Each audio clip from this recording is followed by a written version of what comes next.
Good afternoon, everyone. Thanks so much for joining us live here today. We have a wonderful webinar coming up here with Sue McLeaf-Nispeka. It is going to be our last webinar of 2017 with Sue.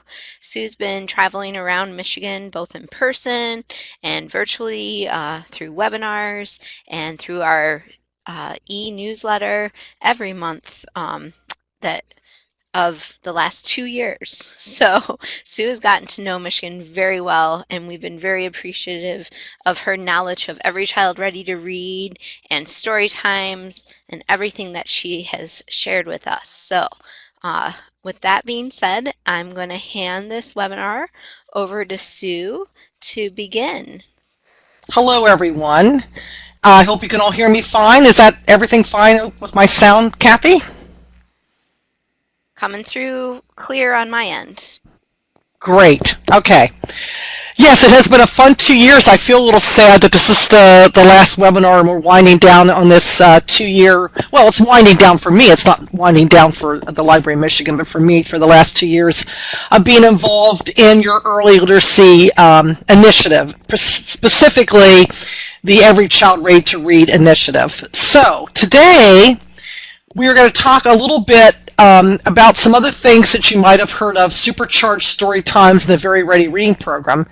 But first, just a tad of intro, not intro, but just a little bit of a review about the Every Child Ready to Read. I just want to get this terminology out again because we will definitely be talking about this when I'm talking about Supercharged. It's important that we also have this terminology in place. So the Every Child Ready to Read project under the American Library Association, the first version had 6 what they called skills that every child needs to have in place before they arrive at school so they can learn to read, so they're able to read.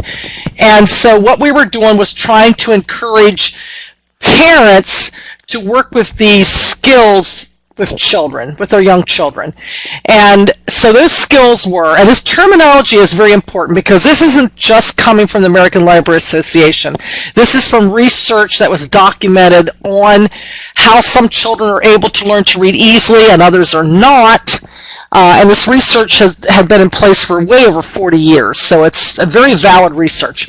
And they come up with these terms. I'll just quickly read them: print motivation, phonological awareness, narrative skills, letter knowledge, print awareness, and vocabulary. So we know that these 6 skills are vital for children to have in place to learn to read. Print motivation being a child's interest in and enjoyment of books. If they like going to the library, if they like going to a bookstore. Phonological awareness, the ability to hear and play with the smaller sounds in words, to be able to know that the word dog begins with the D sound, or that you can take the word baseball apart, baseball, put it back together, you get one word. That's phonological awareness. Narrative skills, the ability to describe things and events and to tell stories. Letter knowledge, learning to name letters, but not only recognizing them, but also knowing the sounds that letters make. Like a B makes the sound of B. Print awareness, noticing print, noticing how to handle a book, how we follow the written word. Knowing how to turn pages, knowing that we read from top to bottom, turn pages. All that is part of print awareness. And vocabulary, knowing the meaning of things. And it's important to have that vocabulary in place so when a child arrives at school, they can sound out words, and that if they've heard of the word before, they'll be able to figure out what it is. So that was Every Child Ready to Read number 1, first edition. Then they brought in someone that came from the education world, and they did a lot of evaluation, and they felt that the terminology was difficult for parents. And then they simplified it into, and instead of calling it skills, they call it practices that parents should do every day with their child. Talking, singing, reading, writing, playing. And of course, that's the version of Every Child Ready to Read we're using today. If you attended any of my face-to-face workshops, you probably heard me say that I think those terms are a little bit simplified because sometimes parents will say, well, I do talk to my child, but what we know is how you talk or how we get across words, etc., that's important. So they went from like really technical terms in my mind to something that was really kind of simplified. So I always feel that it's important to know those 6 skills also, because they are the things that the research has shown that kids need to have. So I think it's good to know those 6 skills so that you can help parents with the 5 practices and with those simpler terms, I guess you would say. So a lot of you, and I don't know exactly how many, if Kathy wants to, I don't know if Kathy even knows because she came on board right after, but a lot of you received the Every Child Ready to Read notebooks. And so just, there's a way you can raise your hand. I'd like to see how many of you have actually done workshops from those manuals. So those of you who are listening today, if you've ever done an Every Child Ready to Read workshop, could you just kind of raise your hand where you see that little, well, my guy, it's a little guy up there in the corner. You can raise your, okay, a couple of you have. 2 people have, okay. All right, great. So Michelle says she's done 2 so far. Patricia, yeah, a couple of you have. All right, so in those notebooks that a lot of you did receive from the Michigan State Library, there are different workshops. One is for library staff. I'm just going to go through them quickly. One is for library staff. One is a workshop just for parents alone, no kids. Then there's another workshop that is for parents with the children attending. Then there are some other workshops for parents and children together that fine-tune certain things. Like there's one on letters, there's another workshop on words, there's one on science and math, and I know a lot of people have been using that one just because of the implications in relation to STEM, because a lot of libraries are doing STEM programming now. There was another workshop in the manual on how to set up your, an environment, like how to make your library more early literacy friendly, I guess you would say. And then there's another one on, the final workshop is on how to reach out to other community partners so that we're all on the same page. So those workshops are actually in the manual, and they give you ideas of how to present these workshops to parents. However, that being said, a lot of times when you talk to people, and I know this because I teach a class at Kent State of graduate students, when you talk about Every Child Ready to Read, everyone seems to talk about it in relation to story times and how to put early literacy tips within Storytime programs. Unfortunately, that is not part of the actual manual, but we're going to talk about one resource today that helps with that. But also the webinars that I have been presenting, I hope, will help you with that if you're interested in how to take the Every Child Ready to Read project and instill those early literacy tips within Storytimes. So, the webinars we have done the last 2 years have all been recorded, just like Kathy's recording this one today. And you can find them online. And I didn't type in the whole address here. I don't know if Kathy wants to do that in the chat box or not. But, I mean, it wasn't any problem for me to find on the web page. But the webinars are all, okay, she's put it up. They're all very easy to access online.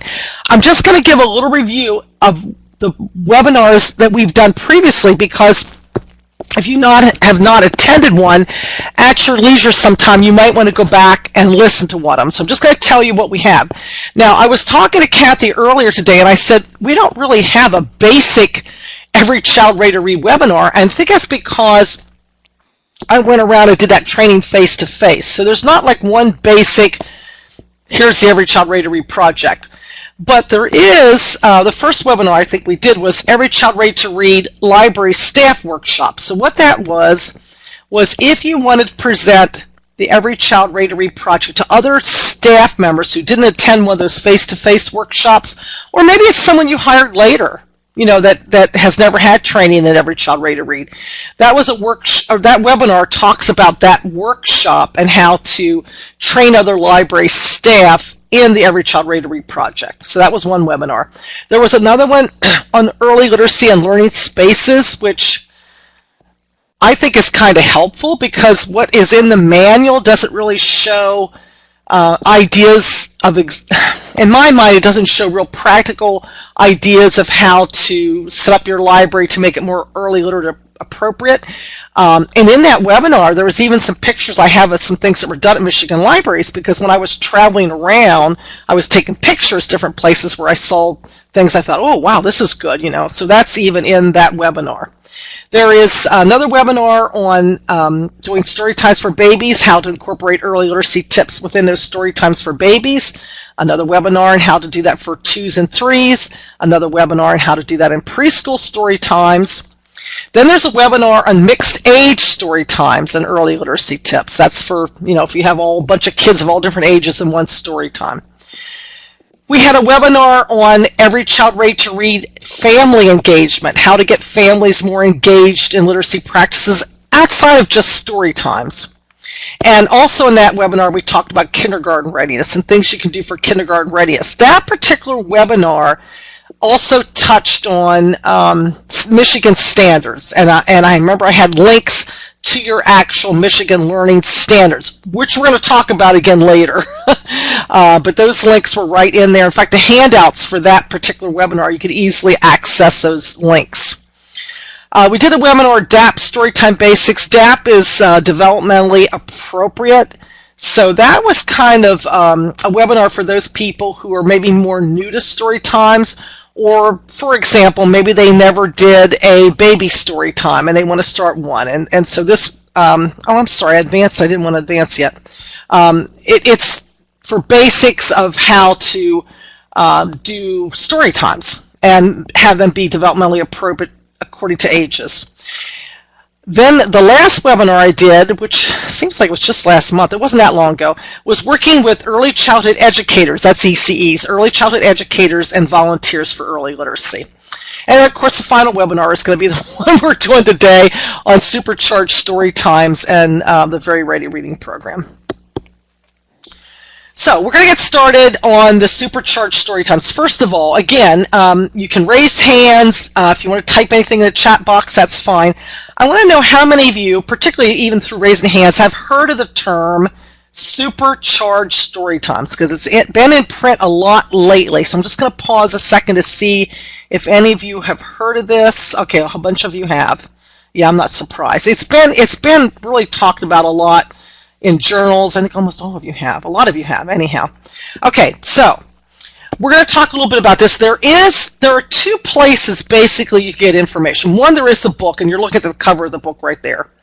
Kathleen Campana, J. Elizabeth Mills, and Saroj Gotin were the three that worked on the book. Kathleen is actually, she's from the state of Washington. She was a doctoral student, and she's now actually at the library school where I teach at Kent State. In fact, I think she's going to be taking over my class. I think I'm going to soon be giving that up, and I think she's going to be teaching that class. So I know her, but these are people that actually worked on this book. Now, Kathleen was also involved with the research, so she was part of the research from the very beginning. So we're going to talk a little bit about this terminology, what it means, and basically, what does it have to do in relation to Every Child Ready to Read? I think that's a common question that a lot of people want to know. Okay, so we're talking about Every Child Ready to Read. How does that relate to Supercharged Storytimes? What do they have anything to do with each other? So that's what we're going to talk about.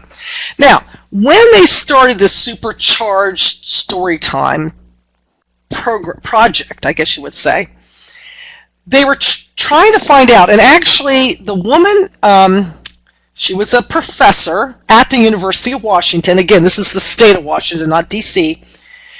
Her name was Eliza Derzang, and I knew her over the years because she was very active in the American Library Association. Unfortunately, she died from cancer, but she, there was a question. Again, this is going to age me, but I've been in libraries for a long time, and there was always this question, do our story times make a difference for kids or not? And of course, we always said they did, but the actual proof, where's the actual proof? Where's the research that shows this? There was nothing out there.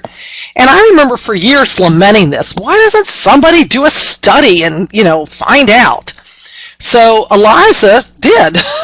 She and some researchers, this was way back in the year 2009, they got some grants from the Institute for Museum and Library Services, and they started doing the research. And this was called Project Views. You'll always hear it called Project Views.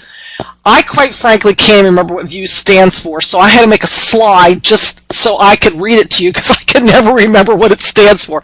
Project VIEWS stands for Valuable Initiatives in Early Learning That Work Successfully. So that's what VIEWS stands for. Like I said, I can't even remember it. I have to look every time to find out what those letters stand for. So it's an acronym. And so again, this started in 2009. The University of Washington, they have another group called Thrive Washington, which was a public-private partnership that was concerned about early literacy. And they were simply trying to find a way that public libraries could demonstrate that they have value. And what we're doing in our story times has value. But it was going to be providing the proof of that. So they had 2 years where they did the research. First year, observing story times to see what types of early literacy content were already in them, what kind of early literacy behaviors were occurring. Year 2, 20 librarians received training so that they were more intentional with planning and putting early literacy content in their story times. Now that word intentional, I'm going to say it like 1,000 times today because that's the big part of the Supercharged Storytime. Being intentional.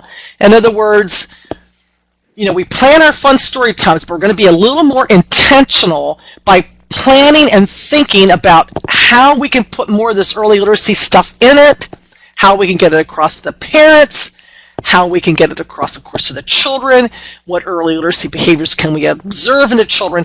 It's more intentional than just, okay, I'm going to plan this fun story time. No, we're going to make it more intentional. That's their whole premise. And the good part is they got funded again a second time. That's VIEWS 2 now. And it demonstrated that story times do make, we knew what they did, but it's nice having the proof. Storytime, the research shows that story times do matter. So let's kind of define what they consider what a supercharged story time is. And by the way, you're going to be hearing a lot more about this in the future, and I'll tell you why. It's coming up in another slide. But a supercharged story time is one that supports early literacy. So again, we're going to be intentional about making sure that we have a lot of early literacy behaviors, tips, and things going on in our story time. We're going to have interactive moments where the kids are really we're going to make them more interactive. We're going to insert that early literacy into our storytime content. Be flexible, that's important. And then also articulate to parents because, we need that second stage where the parents are actually doing things at home with their kids in relation to early literacy.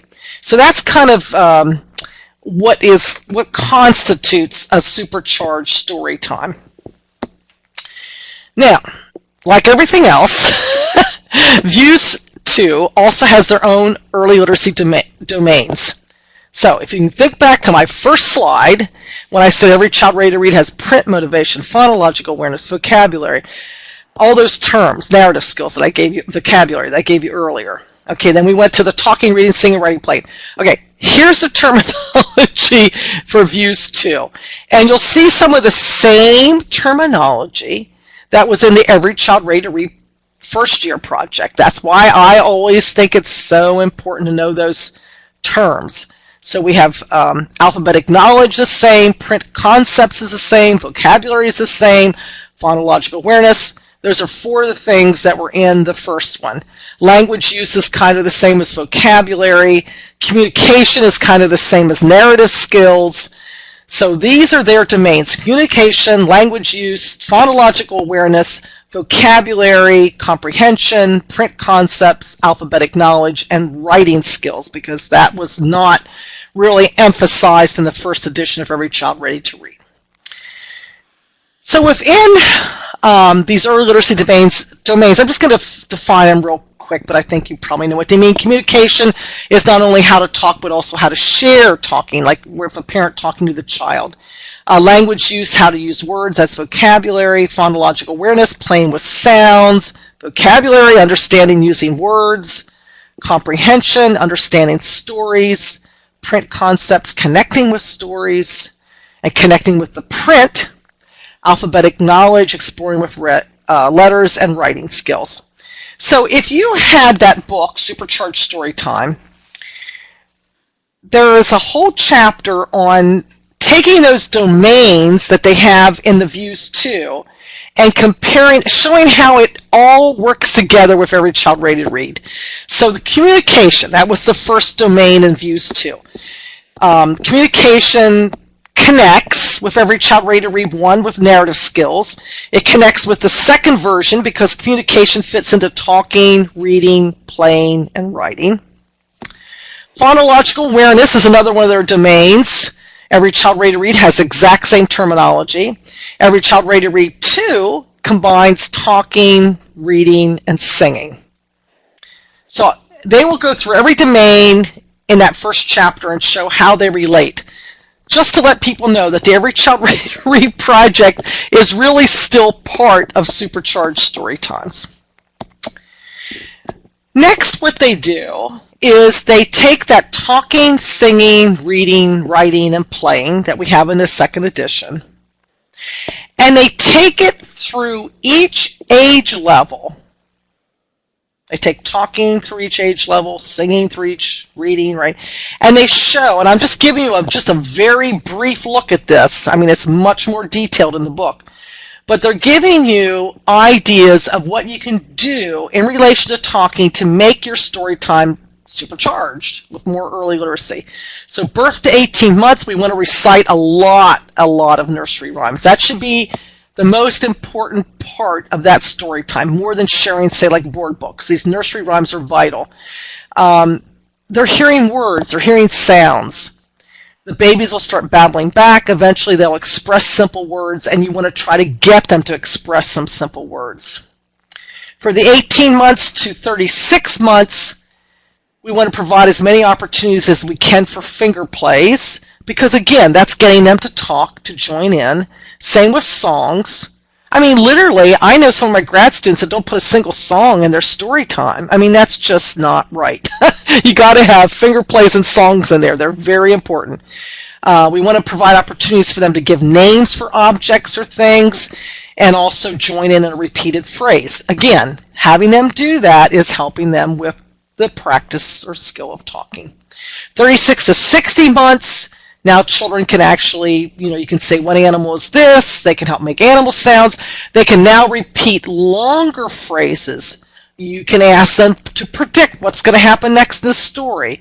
You can hold up the picture book and say, looking at the cover, what do you think this book's going to be about? Letting them predict what's going to happen in the book or what the story is about. That all is going to help with talking. It's also modeling to the parent how to do that at home on a regular basis.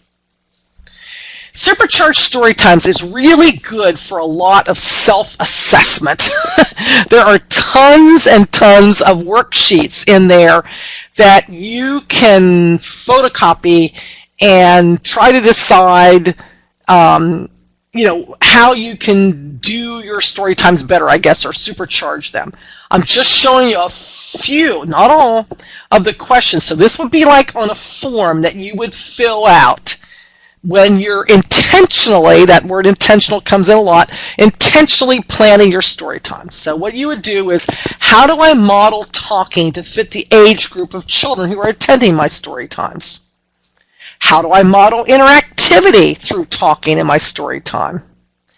How do I provide children with opportunities to talk and participate in conversations within my story time? How do I scaffold talking activities for different ages? This would be particularly important if you have a mixed age group, or sometimes it's not even advertising this mixed age group.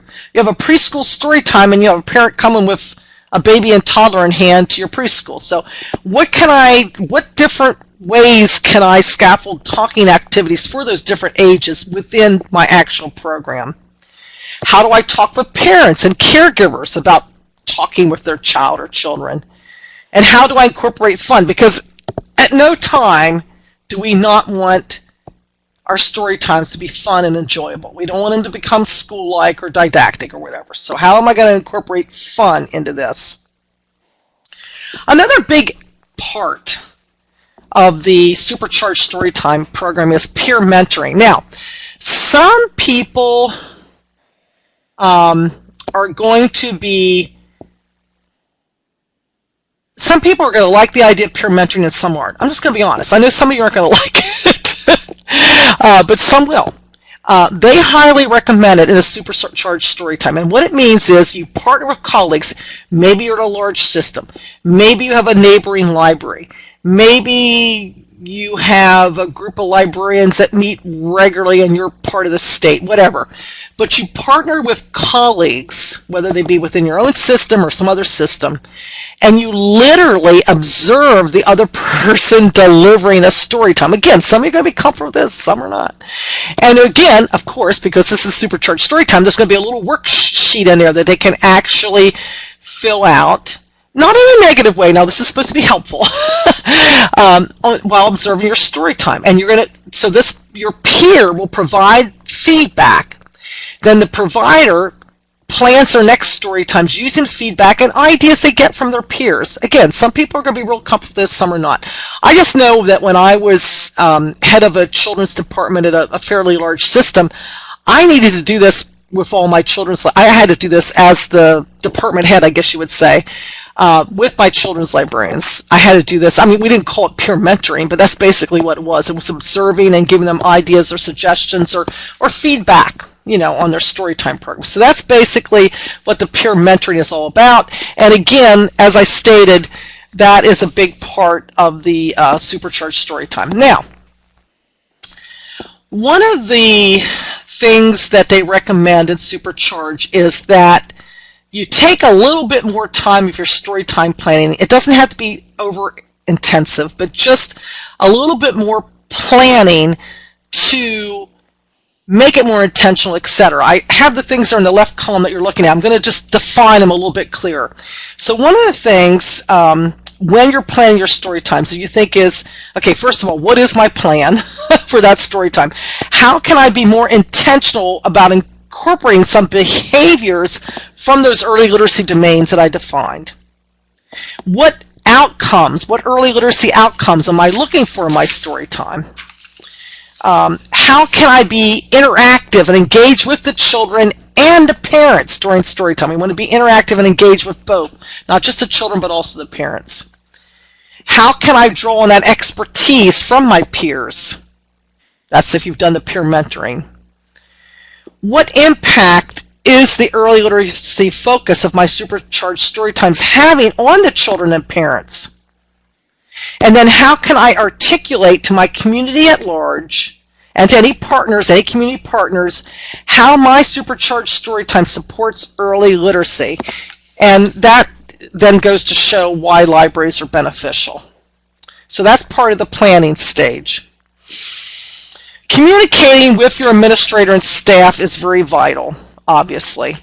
Everyone has to be on the same page. So if you're going to do this, you know, you have to make sure your administrator knows you're doing this and why you're doing it and what your goals are. And you can give anecdotes from parents or caregivers or community partners that you have worked with. You could tell them how you're doing assessment. I mean, every administrator would be happy if you're doing assessment. You also need to get your staff on the same page. They need to know what you're doing. Building a community of practice, basically what that means is, let's go outside our walls a little bit. How can we partner with others in the community so that we're all on the same page in regards to early literacy? And one of the things that that I really like that they have in the book is they talk about how some other organizations, and then one of the examples they give is Head Start, because Head Start's national, so everybody, you know, is going to have access to Head Start people, I mean, you know, teachers or, you know, parent administrators, whatever. And one of the things they found out is that those early literacy domains that we were talking about, communication, phonological awareness, all those early literacy domains are also part of the Head Start early learning outcomes. Like if you look up what Head Start's domains are, I guess you would say, they have a lot of the same. They have language, they have communication, they have print and alphabet knowledge, they have some of the same writing, they have the same domains that we do. So this is why and how we can work together because we're all on the same page as to what needs to be done. It's just how can we cooperate to do this. Now, I think I mentioned, and I don't know, Kathy, if you have time. I mean, I know it was on that other webinar, but I think one of the important things for a lot of you to do is just find out what are your early learning standards in Michigan. And again, I know that we had those links in one of the other webinars. I don't have them in front of me right now. But simply knowing what those learning standards are, I think you will find that a lot of these early literacy domains that we're talking about are also part of your Michigan early learning standards. And that's why I think that this is all important. Go ahead, Kathy. We're going to say something. Those are our Glenn standards, GLENN. Okay. And I'll try to paste them in the chat bar. My chat is going very slow, so I apologize. Oh no, I thought you were fast, actually. Okay. So anyhow, that's, I think, just important to know. Now, okay. I just realized when I enlarged that website, well, that's org, Web Junction org. Well, you can see it. Anyhow, if you don't have the book Supercharged Storytimes and you want more information, I think this is a good website to have, because this particular Web Junction, on it is all types of, for free, you don't have to buy the book, is all types of information about Supercharged Storytimes. It gives orientation, talks about content, has ideas and inspiration from other Storytime providers, so that it's sharing information, talks about the research, gives you the views to websites. So there's a lot of information you can get for free on this particular location, Web Junction. And I know Kathy knows about Web Junction because there's a lot of stuff online that state libraries use from Web Junction. So that's a place, if you don't have the Supercharged Storytime book, that you can get more information. I'm just looking at my copy of Supercharged. I don't see here how much it costs, but we all know that any of these resource books today are expensive, so I don't remember what it was, but oh, here it is. It was $50 when I bought it. Okay, but again, you can get some of this information online through Web Junction. And I want to just give you a little bit, this is why you're going to be hearing a lot more about Supercharged Storytimes in the future. OCLC is the one that's the Online Computer Library Center, Incorporated. They're the ones that are kind of behind the Supercharged thing and doing the research. They were just awarded this fall. Is the book an ALA publication? Yes, it is, Patricia. It's ALA editions. It's $50. Well, I don't know. I'll read off the ISBN. I'll read off slowly. 978-0-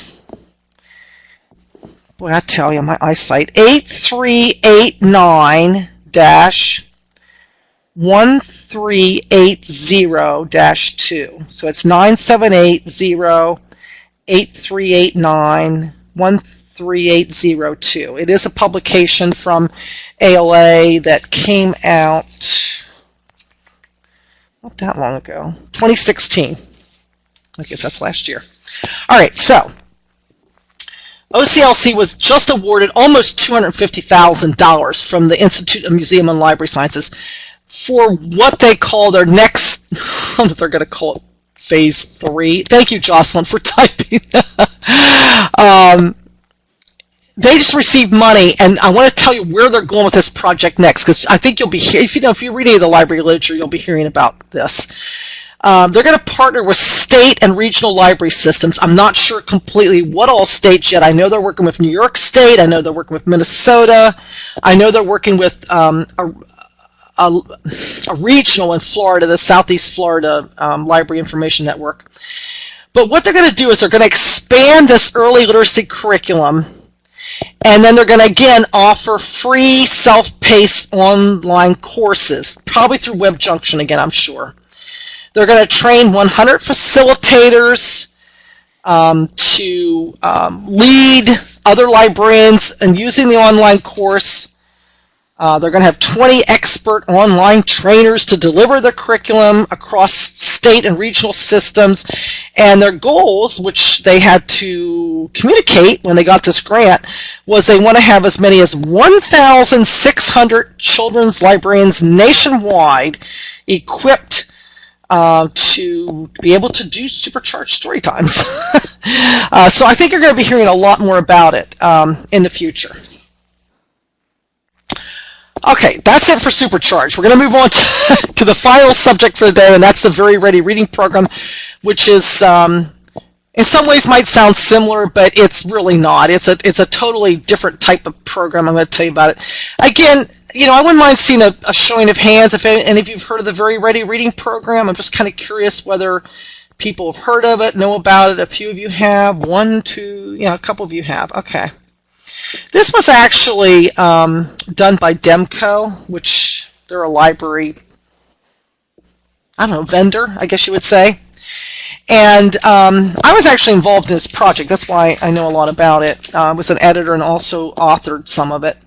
But it was meant to be, okay, Every Child Ready to Read came out, but there was nothing in the Every Child Read manual on how to put early literacy tips into story times. And I just know from doing presentations around the U.S. and from teaching students that come, Kent State Library program is all online these days, so I have students from all over the U.S. That's what everybody wanted. They would buy the Every Child Ready to Read manual, hoping they'd get ideas on how to incorporate this in story times, and there's nothing in there in story times. So, Demco saw that need, and that's what this is all about. It was actually showing more how to put these concepts or these practices within actual storytime programs. And these manuals have actual storytime programs in. So we'll talk a little bit more about, there's a lot of other stuff in the manuals, but I'm going to just tell you a little bit about it. There are 3 manuals. I know it's kind of hard to see there. The one there you see in the bottom, it's green. That's birth to 24 months. I think the orange one is for ages 2 to 3, and then the one that has the blue going around the bottom is for ages 4 and 5. So there's a manual kind of for each age group. Now, what is the research basis for this project? Well, I was involved in the research, so I know where it came from. It is taking the Every Child Ready to Read research, but it was also going out a little bit further. It was looking to see the research that's been done by 0 to 3, which is an organization that serves children 0 to 3 years of age, not only the parents, but teachers of children 0 to 3. It's research from the National Association for the Education of Young Children. It's research from Reading Rockets, which I hope you looked at that online. There's just Reading Rockets. I have my grad library students, I have them reading stuff from Reading Rockets all the time. It's just a wonderful resource online. And then the International Reading Association. So what we really stressed in the Very Ready Reading program was, again, kind of like the same as Every Child Ready to Read, is that importance of that parental involvement and how important it is to begin at birth, to have daily interactions, 7 days, 7 ways, I'll come on that in a minute, and then have fun interactions. We don't want any drilling. So here's the domains in everybody has their own domains, but they all overlap if you think about it. This was in more simple terms also for parents. It was the importance of doing these interactions daily if possible. Sharing books, words, rhymes, stories, songs, play, time, and writing. To try to do this with their kids every day.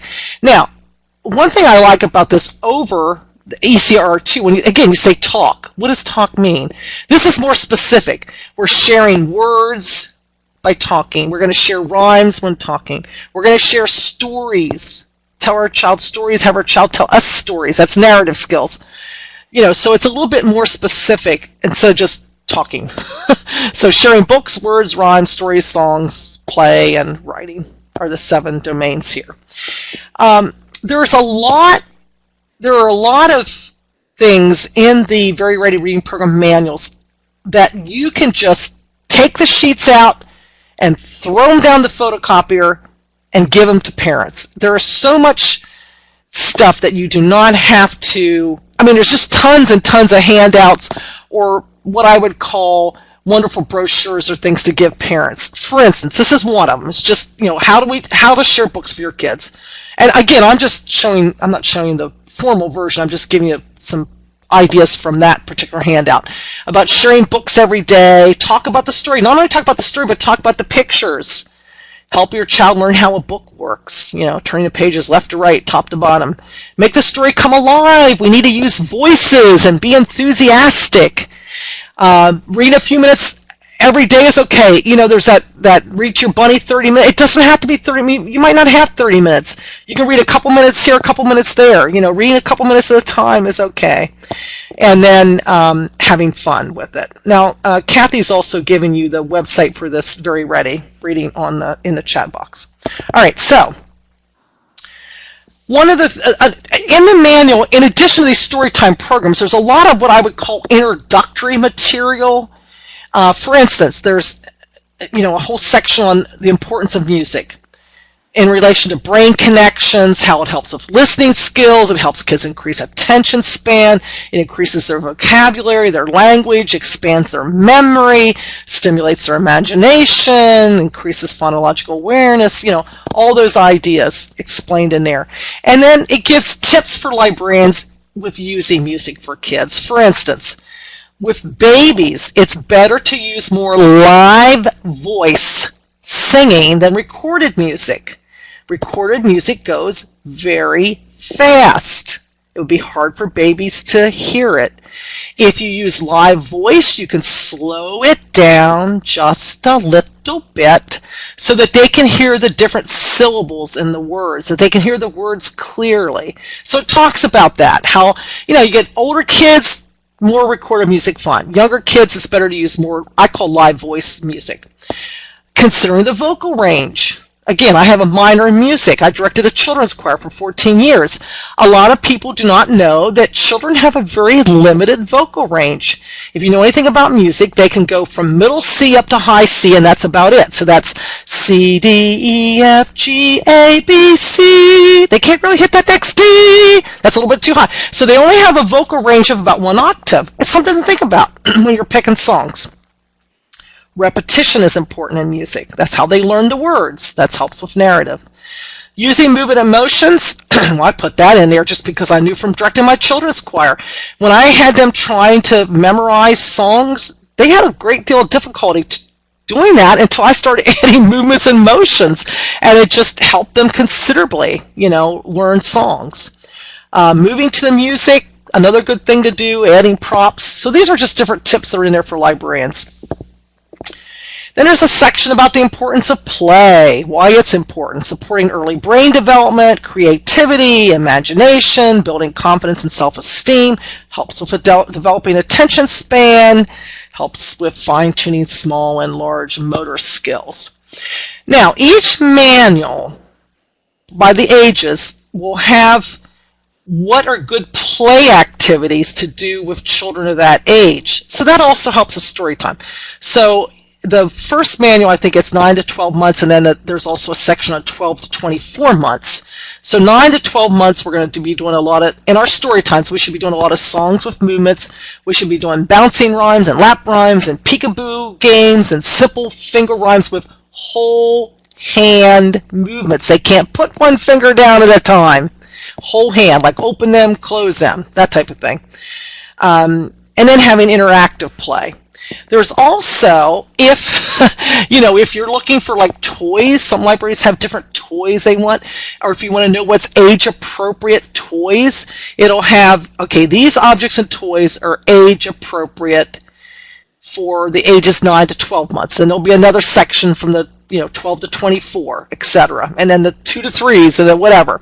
So it tells you what is, appropriate developmentally for those particular ages. So those charts are in the book. I always share those charts with my students at my grad school. Okay, so you have the 3 manuals. We talked about that. Now, in each manual has 20 storytime programs. I want to tell you that that's really like 40 weeks worth of story times, because each particular story time has so many books and activities you could do it twice with a different slant if you wanted to.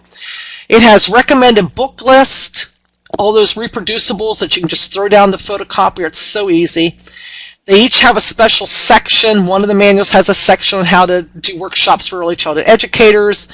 Another, the 2 and 3 manual has playtime, music time, open-ended art for 2s and 3s. That's hard sometimes to know what kind of open-ended art to do for those younger kids. And then the 1 manual has sample programs for mixed age group. There's promotional posters, bookmarks, parent sharing guides, etc. Okay, let's talk about the 20 Storytime programs. What is within each one of those? Okay, so each particular Storytime program has a tip sheet for the presenter. That's you, the librarian.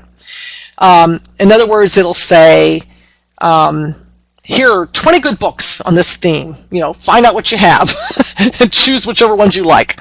Or it'll have, here's 3 different activities you could do at the end. Like here's an open-ended art thing, here's a little drama thing, you know, whichever one, you know, it gives a tip sheet for how you can, you know, choose, or here are the songs that would go. Here's, you know, different songs that would go with this theme. It has, okay, so it has the book suggestions, activity ideas. It has the early literacy tips. Those are the things within your Storytime program that after you finish the story, you want to briefly mention to the parent some little early literacy tip. Something brief, not too formal. We don't want to make it school-like. There's a durable Storytime card. If you wanted, you could just open up the notebook, take out the card, have it in front of you on the floor or whatever if you forgot a rhyme or something. There's a take-home sheet for parents. It's already there. All you have to do is photocopy it. Don't have to make it up. And this was my favorite part of these manuals, is that I know when I was doing story times, if I was using recorded music, or, you know, for the babies, they do the songs, they specifically do songs for the babies on this recording, but they sing them a little bit slower. I made them do that because I showed them the research of that. But anyhow, what I like about this, and this is kind of funny, I hope you find this funny, the woman who was working at Demco at the time, kind of in their education unit, had at one time been a lounge singer. She had a beautiful voice. Her name was Darcy. And they got professional musicians that actually taped the songs. And so what I like about this is that every manual has a CD, and every single song is on that CD. You don't have to go running around looking for the song. Like, what CD is this song on? You know, all the songs that are in those story times are recorded on that CD, which... Okay, Lynn, I'll come to your question in a minute. So that's one of the things I liked about the songs. Okay, I'm going to show you a sample story time in just a minute. Let me answer Lynn's question. Lynn, I'm trying to think how to say this diplomatically. I have been after ALA, and I was actually even chair of the ECRR task force, and 1,000,001 times have asked them about why there isn't some resource that will help people put these early literacy tips in their story times. They have not bought onto it yet. Now, people will point out that a lot of Sarosh's books do that, and they do. I think Sarosh has 2 books, actually, that might help with that. They're not done completely like the way this Very Ready Reading program is, but I struggled with that, and ALA just did not pick up on it, and so I think Demco thought, okay, well, this is something we'll do then. You know, if they're not interested in doing it, we'll do it. So it was kind of, I guess I would kind of, I'm trying to think how to say this. I think, you know, I think there was a market for it, but ALA wasn't picking up on it. That's the best way I can answer your question. I'm getting to that, Patricia, what the cost is. But I just, you know, I think I have, when I was chair of the Every Child Ready to Read task force, no, we don't call it task force, committee, I kept saying that over and over, and everybody on the committee just looked at me blankly, like, why? Well, what do you want that for? And so I don't know. I just don't know if I'm a rare bird or what, but I just from my students and from what I saw around the country, I just really felt people wanted more help on how to do this within their Storytime programs, and there is not an official publication by ALA on how to put the talking, reading, singing, writing, playing within Storytime programs. There is no official publication. Sarosh has done some books on her own, but they're not official ALA publications. And I still feel they need that, but nobody listens to me. I can't get that across. Patricia, I have a slide in that. That's coming up. The cost. Okay, I just want to briefly, and it's coming up very soon. I just want to briefly show you within, this is one story time. Color My World. I think it's in the babies. Okay, it's about colors. It's in the age 0 to 24 months or whatever. You're only seeing part of it. Please understand you're only seeing part of it. I'm just showing you a little part of it. It shows you, like, it has all those book suggestions. It has a song suggestion. It has the activity. That's the tip sheet that supposedly will help you present that program. Then there's that durable story time card that you can just pull out, and that's the whole story time. Now, if you look at that song, if you're happy to be here, clap your hands. If you see those little blue numbers in there, that's telling you where it's at on the CD. So looking at that right now, I realize that they have an instrumental version of that with no voices, and then there's a sung version with Darcy singing it. So that's telling you the numbers you would find it on the CD. You also notice that they have that little early literacy tip. I always recommend people put the early literacy tip in their own words, though.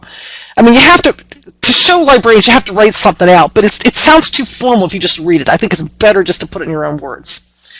And then there is this sheet for parents. So what you would do, say you did this Storytime Color My World. What you would do is at the end of that particular story time, you would just hand out, and I've heard some people take these handouts and some don't, there's that whole question, but this would be a tip sheet that they would get to take along home with them in relation to that particular story time. So that's just a reproducible, it's in there, you just put down your photocopier and copy it. Okay. This is just a sample of, I don't know, one of the manuals. And the cost is coming up here. They're $299, but that's for all three. And I know it sounds expensive, and it is kind of expensive, but it's the CDs and everything in there. I mean, paper costs money. I mean, if you buy a resource book today, a lot of the ALA books are like $70, $80 a shot. So these three manuals, if you buy all three of them, are $300. It's like $100 a manual, to be honest. And that's the item number you would use. So Kathy put, I think, a thing there. A link, but it's like $300 if you buy all three manuals. Okay, so that's a very reading program. It was kind of an answer to incorporating these practices into story times, because the manual from ALA is just, there's just nothing in there on that. It's just, the manual is all workshops, presenting workshops to parents. I mean, it's good, but I'm just saying it wasn't filling the need that I felt was out there for librarians who wanted to take this stuff and put it within story times. Cost of publication date. I don't remember. And I'm not near my manuals. I can see them from here. What year did we do those? I don't know. I don't know if Kathy can research that in the meantime. Oh, she's saying you find the details at Demco. I can't. 2015, I want to say, but I could be wrong about that. I want to say 20. I kind of forget. Yeah, I worked on it, but I can't remember. The years kind of merged together for me for some reason. All right, so that's basically what I wanted to present today. I just wanted to give you ideas on Supercharged, because you're going to hear an awful lot more about that. And then just what the very reading program was, because I was telling Kathy about that before, and she said she was going to give me an opportunity to talk about it if I wanted. So those are just two other programs to know about. Again, you might want to go back. If you haven't heard some of the webinars, you might want to go back and listen to some of those. I know Kathy's going to keep you abreast of everything that's happening in relation to Supercharged and everything else in relation to early literacy. She's right on top of all that. I just want to verbally thank you all. I have one more newsletter coming out, and that's it. But I want to thank whoever's listening today for letting me be part of this project. Now, are we getting any? Oh, 2014. Sorry. I want to just, if there's any questions, please bring them up. But otherwise, here's my little thank you slide. Thank you. I feel kind of sad. I enjoyed going to Michigan when I was doing the face-to-face stuff. I want to go back. Kathy makes fun of me because I like Frankenmuth, but that's okay. Frankenmuth is lovely. It's just a little hard to plan a trip around sometimes. Yes. And we also found out that I have an extreme bridge phobia when I had to cross the Mackinac Bridge. That was kind of scary. Yep. But I really enjoyed working with you all. Please, I don't know, if you ever want to send me an email, shoot me an email sometime. I think I'm going to be a little less busy the next couple years because I don't have Michigan. I don't have some of these other contracts I have. So if you ever have any questions, I'll try to, answer them even in the future. Oh, we got a Frankenbefly brand. Well, I love Bronner's, by the way. I ordered a bunch when I was there this last time. I ordered a bunch of ornaments and had them send them to me from Bronner's. So thank you all so much. And again, I have one more newsletter, but that's about it. So I really have enjoyed working with you all and wish you a lot of success and in your planning and in your story times. And good luck. So thank you. And a big thank you on behalf of the Library of Michigan to you, Sue, for traveling our big state and crossing that bridge and buying your oven mitt with Michigan on it, all the Michigan. Yes. And thanks also to the Institute of Museum and Library Services these past 2 years for making all this wonderful training possible in the state of Michigan. So thank you everyone for attending today, and we'll see you on our next webinar. We have a newsletter coming out in the next couple of days for November from Sue, and then we'll have one last newsletter in December. So thanks everyone. Have a good day. Thank you.